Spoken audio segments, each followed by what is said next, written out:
Good evening, WCF.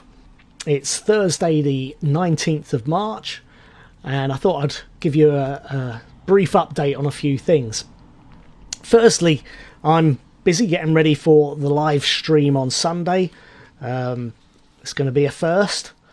No singing, I'm afraid. There are a few barriers, like the technological barriers of trying to get that to work, but also the quality barrier. The microphone, you see, is going to be on me, and so you're going to hear my voice without having it diluted by the congregational singing, so it might be a bit painful. But then there's, perhaps most importantly, is the copyright issue. You see, there's this legal maze that you have to navigate in order to broadcast music and display lyrics over the internet, which is what we're going to be doing, or not doing. Hats off to Sovereign Grace Music, who have declared a blanket free use of all their worship songs in live streams. Maybe other Christian music publishers will follow suit and make it a lot easier for us. But even if all those barriers are overcome, I think that for the first go, I'd rather keep the live stream simple and then maybe introduce music that you can sing along to when we get going. Meanwhile, I'd let you know about songs that you can sing along to, either in your own time, before or after the service.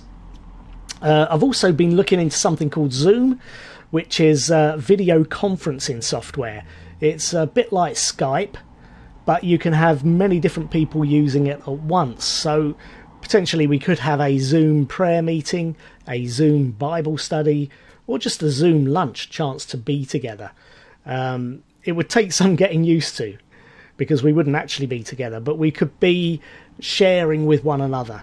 We could be seeing one another. You'd actually see each other's faces on the computer screen or the phone screen, and it would enable some sort of fellowship to take place.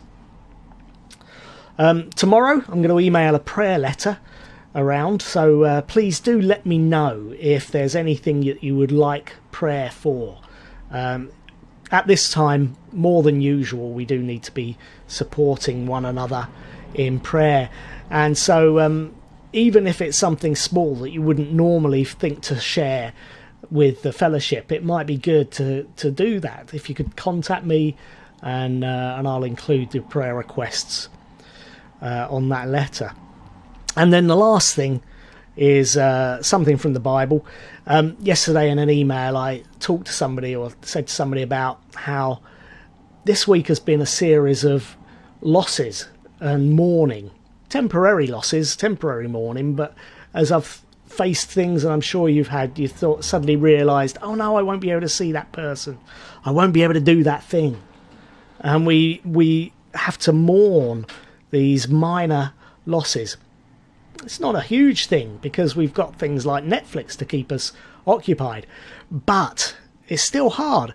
And so this person emailed me back and they said, look at Philippians chapter 4, verses 10 to 13. Paul said, I have learned to be content, whatever the circumstance. I know what it is to be in need, and I know what it is to have plenty.